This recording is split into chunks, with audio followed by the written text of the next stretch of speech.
పుచ్చకాయ వేసవిలో పుష్కలంగా దొరుకుతుంది. పుచ్చకాయలో నీటి శాతం ఎక్కువగా ఉంటుంది.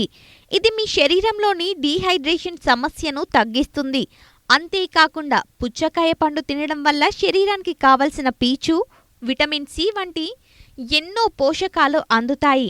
అయితే ఆరోగ్యకరమైన గుణాలు పుష్కలంగా ఉన్న పుచ్చకాయని కొందరు తినకూడదని చెప్తారు. మీకు తెలుసా?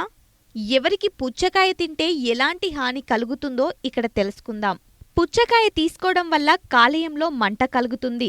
ఆల్కహాల్ తీసుకుంటే కాలేయం బలహీనపడుతుంది. అలాంటి పరిస్థితుల్లో పీచు పదార్థాలు ఎక్కువగా ఉండే పుచ్చకాయను తీసుకోవడం వల్ల కాలేయ సమస్యలు పెరుగుతాయి. పుచ్చకాయలో అధిక మొత్తంలో లైకోపిన్ ఉండటం వల్ల కాలేయ సమస్యలు పెరుగుతాయి.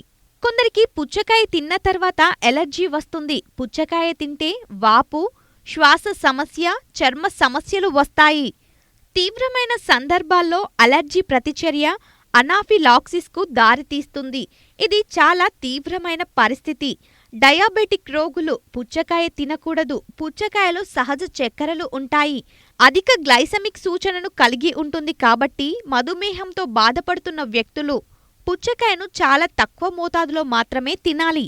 పుచ్చకాయ జ్యూస్ మాత్రం పొరపాటున కూడా తీసుకోవద్దు. పుచ్చకాయ పొటాషియం మంచి మూలం. ఇది శరీరాన్ని ఆరోగ్యంగా ఉంచడంలో ఎన్నో విధాలుగా తోడ్పడుతుంది. ఇది మన శరీరంలో ఎలక్ట్రోలైట్ పనితీరును నిర్వహించడానికి సహాయపడుతుంది. మన గుండెను ఆరోగ్యంగా ఉంచుతుంది.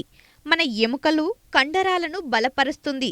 అధిక పొటాషియం హృదయ స్పందన, బలహీనమైన పల్స్ వంటి హృదయ సమస్యలకు దారితీస్తుంది.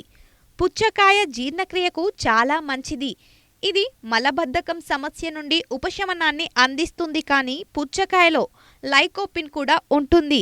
ఇది ప్రతిరోజు లేదా ఎక్కువ పరిమాణంలో తీసుకుంటే వికారం, విరేచనాలు, గుండెల్లో మంట వంటి సమస్యలను కలిగిస్తుంది. కాబట్టి పుచ్చకాయను ఎక్కువ మోతాదులో తీసుకోకూడదు.